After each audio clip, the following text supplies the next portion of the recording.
Hi guys, we're going to continue our discussion of industrialization, and we're going to specifically look at, nope, that's wrong. There we go. The causes and consequences of deindustrialization. So we've been talking about industrialization and the growth of industrial economies, and now we're going to take a look at what happens when a specific area loses that industry and they face what's known as deindustrialization.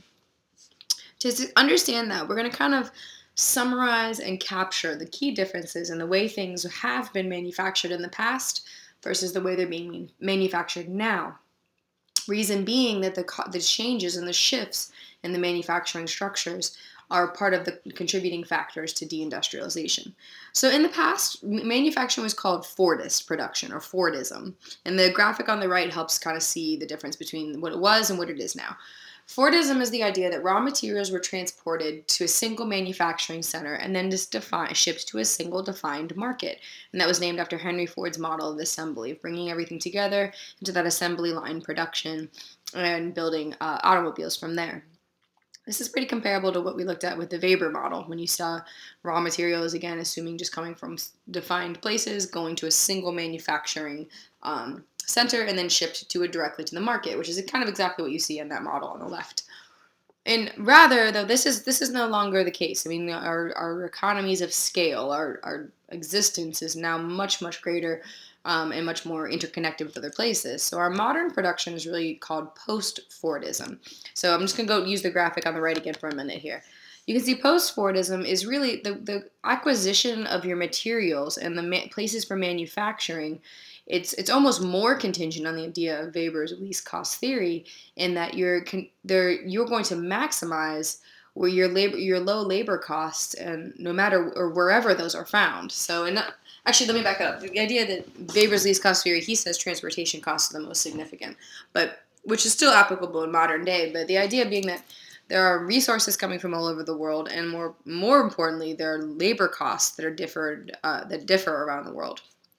So post-Fordism is the modern manufacturing model, whereby it's really defined by what's called the New International Division of Labor. And that's the idea that the manufacturing centers follow low labor costs, which really it gets to what we talked about earlier about outsourcing, that factories are going to be outsourced from a core country, from a most developed country, and they're going to be relocated to the areas of low labor costs. So we've divided up the labor where things are being built and where they're being constructed on a global scale, as opposed to just within a country itself. And we also have this idea of just-in-time production now, which is the idea that there's no large sources of inventory anymore. Instead, the production occurs on an as-needed basis. So this post-Fordism, you can see sort of that graphic on the right. There's not good graphics to really show post-Fordism, but you can see just sort of the idea that markets, that's for where passenger cars are being shipped out in 1994. You can see just the raw materials are going to come from the areas where it'll be cheapest to produce them, and manufactured to the extent that it's cheap to produce them and ship them, ultimately getting to markets all over the world. So when that's the way that things are being produced now, when you no longer have everything concentrated in a single place, then in many ways there are many more contributing factors to where manufacturing is located than there once was. And in turn, this can really lead to, I'm going to skip through this for a minute here, that can really lead to what we're going to study today, which is deindustrialization. And you can see the only thing you need to be worrying about right now at the top is just a slide I copied from a different slideshow, is that in that post-Fordism, there's a greater flexibility of production. You don't have to store things as much, and as it says, that you can seek the prompt delivery of goods needed for production, the just-in-time production. In a post-Fordist production, you have suppliers, you get access to fast delivery systems and airports and so on and so forth. And as you saw there, the specialized International Division of Labor. So all these different things are contributing to, by all those different things, pretty much everything we've talked about so far about why modern industry locates where it does. This can also contribute to what's called deindustrialization. And deindustrialization is a general term that's used to describe the shift away from a manufacturing-based economy.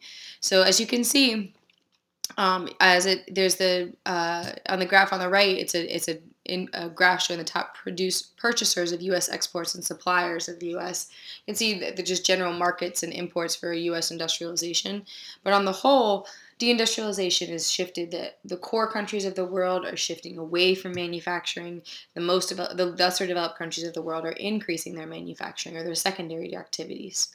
Then there's a lot of consequences, and a lot of consequences for people and economic consequences for both the core countries and the less developed countries. Causes of deindustrialization, this is just sort of a general broad strokes approach here, is outsourcing. The two pictures I have here is a call center in India and a call center in Mexico. And interestingly, the call center in Mexico, whether or not this particular picture was taken applies to these people or not, but Mexico City specifically seeing a large rise in the number of call centers there because of the large number of American citizens who are being deported.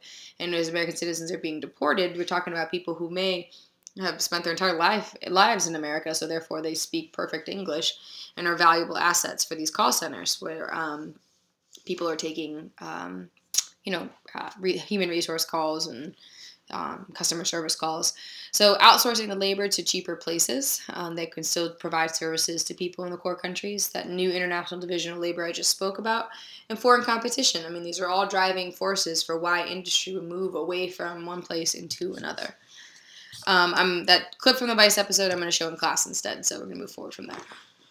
You can see this is a graphic that just helps us see the causes and consequences of industrialization. So you can see in this graphic here, sometimes some of the causes, we already addressed that in the middle there, is, some of these other contributing causes could be, as it says on the left, local agglomeration diseconomies. Local collection, the agglomeration, of diseconomies. Diseconomies are sort of the negative consequences of something being clustered together. So, for example, perhaps there's too many places, there's too much congestion, too much traffic. Maybe the land prices are going up and up and up because there's so many different industries that are located in one place and it becomes more valuable. Maybe inflation and economic problems are causing diseconomies, negative consequences of them being concentrated together. That can cause deindustrialization. Perhaps it says markets for products of the local industry become saturated. Let's say you have a large number of people who are producing steel in a given area, but perhaps there's no longer a market for that in a particular place. There's too many people producing steel, so the market is saturated. It's full. Maybe alternatively, the loss of market share through competition. So this is what I was talking about for outsourcing. Maybe a competition from other firms is driving down. Or is forcing you to drive down your costs, and it's no longer effective because those foreign competition or other firms have lower labor costs or lower factory costs. That's going to lead to, as it says right there, a loss of jobs in major local industry, which is the deindustrialization. What we're going to focus on is the other consequences that are demonstrated here that can lead to a loss of job in these secondary service industries, so the ones that support the base industry, that key local industry. That can lead to the loss of jobs in the ancillary industries. So we're talking about the restaurants that supported the workers in that place. We're talking about the hotels that served the local business people coming through. That in turn is going to lead to a shrinking local tax base. What that means is if more and more people are moving away, fewer and fewer in taxes are being put into that particular region. That in turn causes there to be even more problems because that means there's fewer services. Think about schools going down. Think about fewer police officers being funded. Think about there being fewer ambulances. These are all the services that are provided as a result of taxes. And lastly, that's ultimately going to lead to the deterioration of infrastructure and general quality of life. I mean, these things mean that if a given place doesn't have taxes, it doesn't have the people, it doesn't have jobs, I mean, that's really going to lead to a massive decrease in the quality of life for the people who live there. The key example of deindustrialization that I want you to know about is the Rust Belt, the rise of the Rust Belt. It says 1980s, but we could really just argue the 1970s through modern day, in a particular modern day, that this area is facing economic concerns and problems. As you see, that manufacturing belt in the top right-hand corner of the United States, we're talking about in the northeastern corridor into the eastern Great Lakes region. This is sort of the core manufacturing region of the United States. This process began really back in the 1960s. In the US and Europe, beginning in the 1960s, as it says, there was a shift towards a service-based economy. I mean, you could really even drive this all the way back to some of the economic booms that occurred after World War II. But on the whole, we're talking 1960s. There's a much larger scale shift towards that modern economy. And in the 1970s, there was an oil crisis in the United States, and the U.S. had decreasing productivity as a consequence, which allowed Europe, Asia, and Latin America to really begin to compete with U.S. manufacturing. So this is the tip of the iceberg for why it is that a lot of American manufacturing began to move overseas, began to be outsourced overseas. And actually, this shouldn't be the rise of the manufacturing belt. This should be the rise of the Rust Belt. Okay, sorry. I am continuing that through that the car manufacturing that was really a key component of that manufacturing belt. So all of the different car companies that were concentrated in the general Detroit region, that already had started to decline well before the 2008 crisis that a lot of people associate with that decline. For example, in the 1970s, there were high energy costs that were associated with the production of these cars, and high energy costs, period. But you can see that even in the world passenger car production in the top right-hand corner of that graph, you can see that the United States was already facing competition across the world. And you can see in there's other competition as well in the driving up that. You can see down in as well that the foreign competition was driving down auto manufacturing in the United States, that Japanese manufacturers, Korean manufacturers, German manufacturers for car companies began to increase, again, driving more foreign competition and drawing away from some of the industry in the market that was in the Rust Belt, which is now known as the Rust Belt region.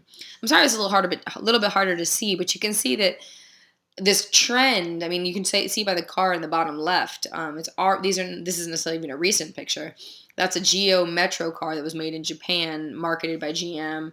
This is a Jaguar car made in the UK by Ford, Japanese Nissan plant in Tennessee. So you can see that these cars are not necessarily being manufactured. The cars in America are being manufactured globally. Meanwhile, in the Sun Belt, there was, while the Rust Belt was experiencing those negative changes, in the Sun Belt, the southern part of the United States was experiencing a massive net migration, as well as the western region. I shouldn't just say southern region. The Sun Belt you can see in the yellow in the top left. There's enjoying massive net immigration, particularly from retirees.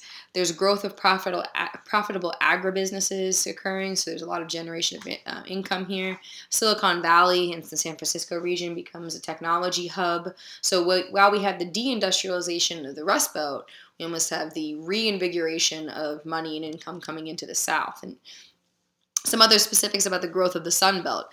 Down in the Sun Belt, there was greater access to amenities for retirees, a lot of retirement homes and communities and golf courses and different things that were catered to that group. There was also favorable tax structures, which means it's better for retirees to move there. In the South, there's a lower rate of unionization, which is very attractive to manufacturers that would allow them to create their factories there without the, I guess, quote unquote, risk of having to pay workers more. Large availability of government contracts. So this actually occurred during the Cold War.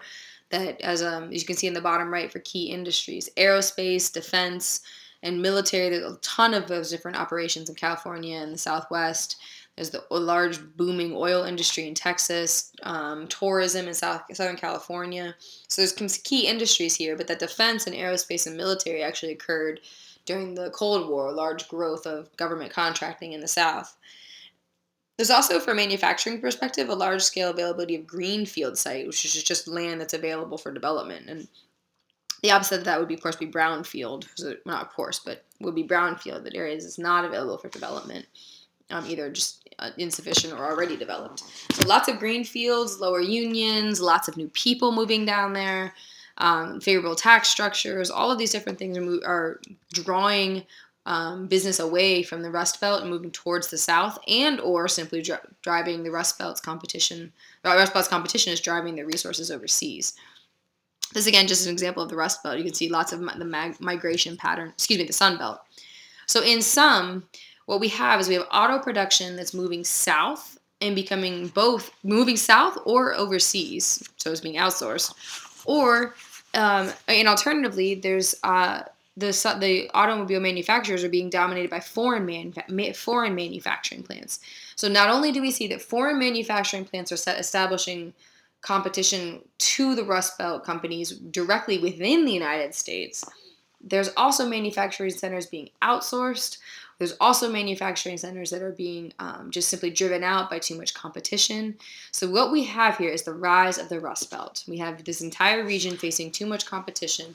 And this is just kind of one of the key, just sort of associated image of just these old factories that are just rusted out. I mean, rust comes when something is, untouched over time and unused. It's oxidizing over time. So just the manufacturing regions that were once the critical component of the U.S. are no longer manufacturing centers. This is just an example in Bethlehem Steel, for example.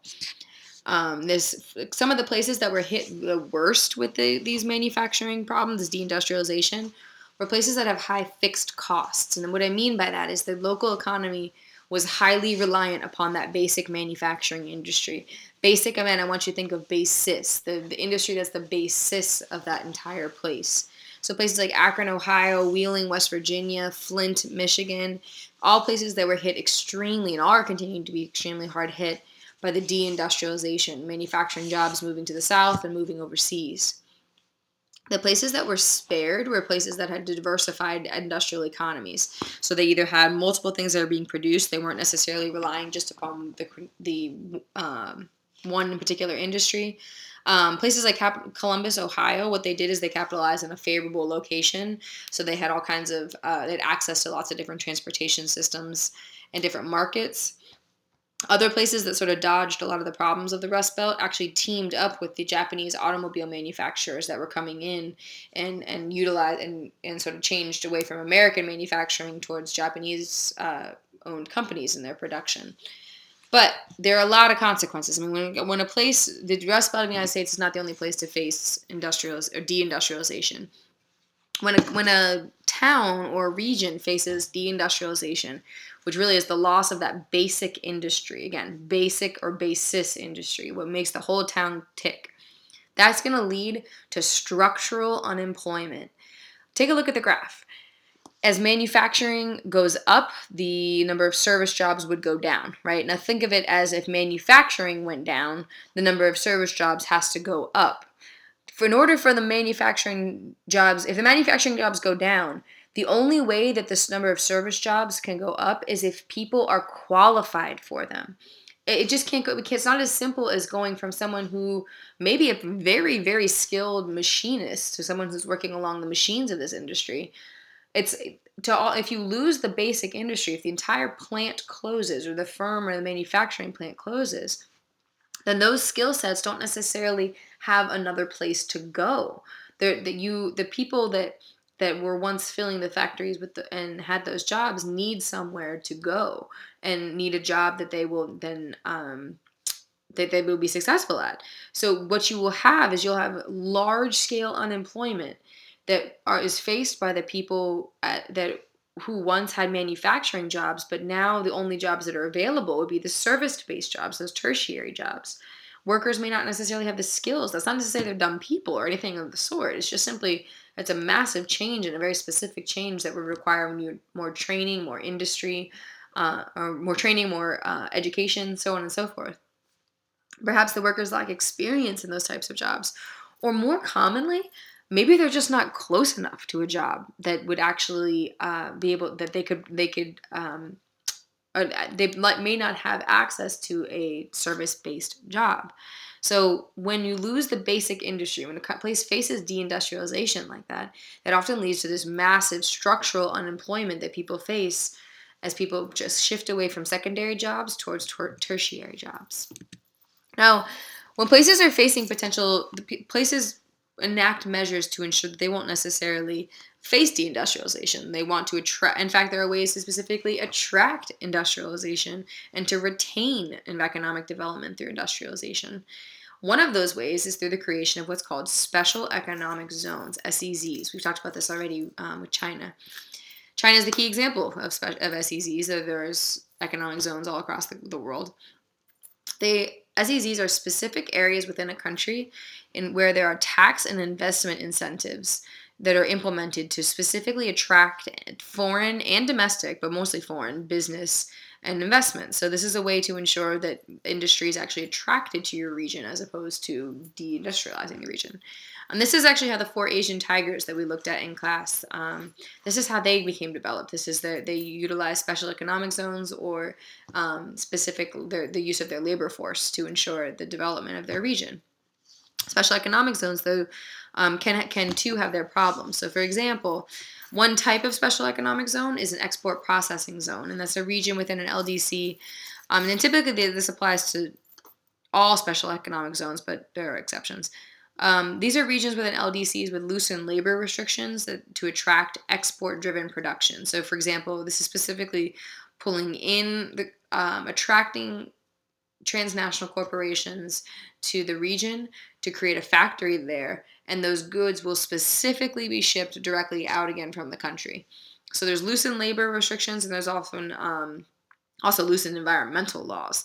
So these two terms are kind of they're very similar in that a special economic zone has specific tax incentives, specific labor incentives, specific environmental incentives, and one type of export processing zone, or excuse me, one type of special economic zone is an export processing zone. These are often called free trade zones too as well. So these are areas that that encourage more trade because the factories are shipping the goods out that they're creating in LDCs usually directly to the MDCs. An example of those export processing zones is one called Maquiladoras. Okay, Maquiladoras are foreign-owned assembly plants in Mexico, and these plants locate there to take advantage of low labor costs.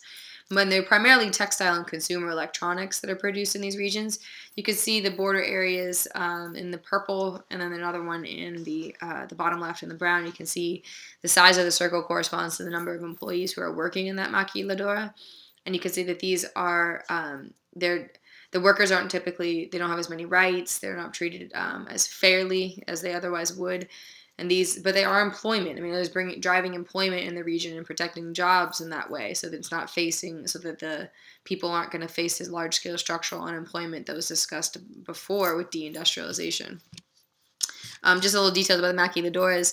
They generate 85% of the trade revenue between the United States and Mexico. So really, people in LDCs working to drive the consumption of consumer goods in MDCs. You don't necessarily have to write this down, but you can see that the average work week is 60 to 70 hours a week, with the wages about $5.75 a day. So much longer hours, much lower pay. Then women, in fact, are about 70% of the maquiladora workforce. As it says, since 2000, some maquiladoras have closed as corporations move assembly line jobs to even lower wage countries, mainly China. So just this new international division of labor is really benefiting global companies in many ways, but the human side of this there's a little bit of a different story. So 3 ways that countries try to avoid those consequences of deindustrialization that we saw earlier looking at the Rust Belt. All right, there are your questions for these 3. Take a look carefully at number 3, where we talk about creative destruction, about loss of industry in one region to the next. And that is it. Thanks, guys.